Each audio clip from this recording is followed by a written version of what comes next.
Did the Ohio State Buckeyes make a statement yesterday in Happy Valley, winning the game 44-31 against Penn State, a ranked Penn State, mind you? There was a lot of pieces to this game, a lot of emotional twists and turns to this game, a lot to unpack. We're going to get into all of it. It took a minute, it felt like, for Ohio State to truly find it.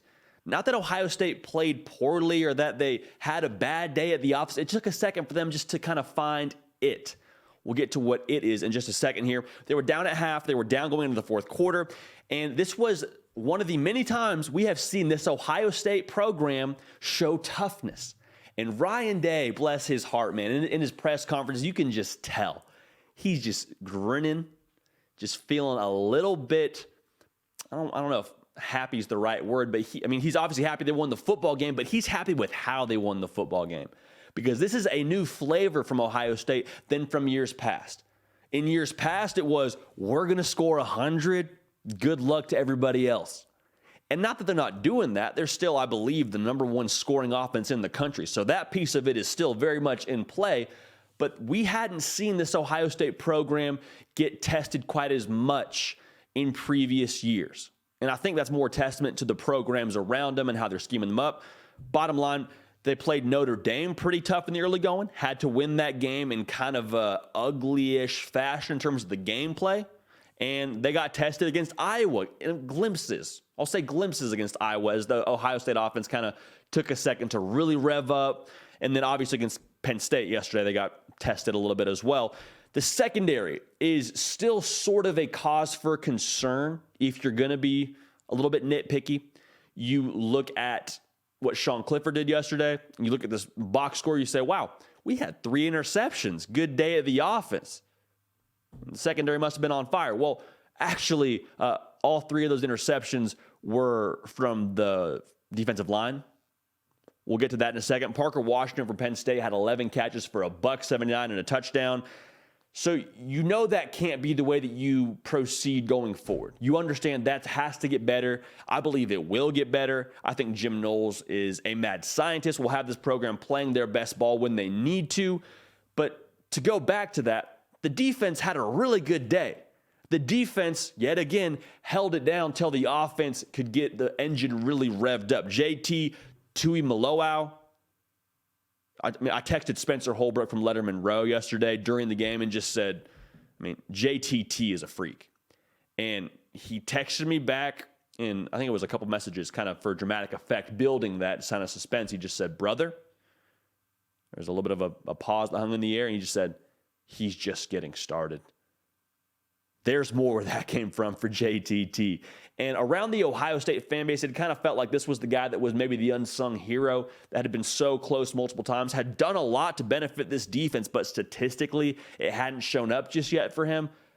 It showed up yesterday big time. 6 tackles, 2 sacks, 2 interceptions for a defensive end, a forced fumble recovery, a pass deflection, oh, by the way, a touchdown to really put the game on ice. He's an absolute dog. And Spencer was saying yesterday, it reminded him a little bit of a coming out game that we saw from Chase Young. Name sound familiar? Name ring a bell? That's the kind of air they feel like JTT is breathing. And so to have him have the game he did yesterday just kind of shows, hey, there's more available for this Ohio State program. They're not yet going to be what they are in week 12 as they are in week 9, but what they are right now is still pretty scary. And to have more in the tank, scary for everybody else. So here's, I think, the final thought I have when it comes to Ohio State. They have what I would call a monster gear. And different programs can get into second gear, third gear. The great ones get into like fifth and sixth gear. And at fifth and sixth gear, it's hard to catch. But Ohio State has exhibited on multiple occasions now, when they find it, when they find that monster gear, and they have so far in pretty much every game, it's a wrap. It's a wrap. So as the opposition, if you're Penn State, and credit to them, they played a really good ball game yesterday, trying to get as much cushion as you can for when Ohio State finds that gear. And for them, it happened right around with 10 minutes to go or so in the fourth quarter. Travion Henderson ripped off a big touchdown run, and that was when for Ohio State it went click. Monster Gear. It's like when you're playing Super Smash Brothers, for all of my Nintendo fans, and you get that star power, you're just untouchable. It doesn't matter what they're in schematically. It doesn't matter what the score is. It doesn't even matter where they are on the field. When Ohio State finds it, they're about to pour it on, and you better run and duck for cover because it's about to get bad. And we saw that. And credit to this program because, again, we've seen it now on multiple occasions, the defense holding it down until the offense finds the monster gear. And the defense had their own monster gear yesterday. I mean, JTT was living in that yesterday. But, I mean, the 31 points, it really was more or less 24. That last touchdown came in what I would more or less call garbage time.